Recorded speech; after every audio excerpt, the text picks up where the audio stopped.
Is this thing on? Hey guys, and welcome back to We Got You Covered. As you may have noticed, I'm looking a little bit different at the moment. Lost some of the facial hair, so to speak. So why is that? Well, I've got a slightly unusual job coming up. So what is this job, I hear you ask? Well, I volunteered to go and work on some ICU wards. The job title is Non-Registered Critical Care Support Worker, which is a little bit different from my usual background as a filmmaker and scientist, I think you'll find. So what does this job entail?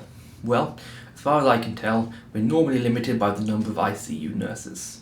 Normally it's one nurse per patient, but under the circumstances of the whole pandemic thing, it's going to be one nurse per 4 patients at any given time. Which means, of course, that they'll be needing non-registered staff to come in and lend a hand. Now you might have noticed that this is not my usual backdrop. That's because I've been provided accommodation at Charing Cross Hospital. Okay, granted I'm working at St Mary's Hospital, but at least it's nearby.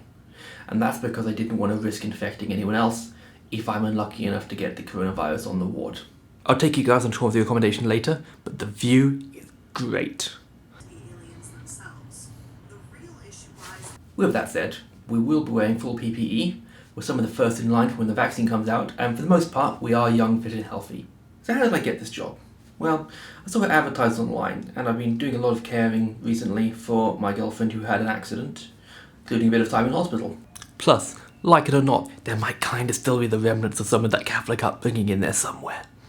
So, when I saw it online, and since my freelancing is at the moment relatively slow, and let's face it, February, kind of a dead month for video anyway, I thought I'd take the opportunity to take some time out and go do this. It's a 3-month contract, although it might get extended if the pandemic goes worse than expected. And it was quite interesting. The application process was quick, to be honest, by NHS standards at least. It only took a few weeks all in.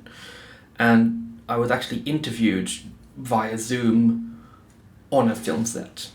So there I was, in the corner, with my laptop open, while they're shooting over there, and I'm just quietly trying to do this interview over in the green room. And you know what? It worked, and they gave me the job on the same day, which granted there's some seriously compressed timescales, and then it just became the, quite frankly, longer process of actually getting the background check in through for the DBS check, and the references, all of which are quite amusing because they're of course designed for longer term employees, or indeed employees with, actual qualifications, which I don't have, for obvious reasons.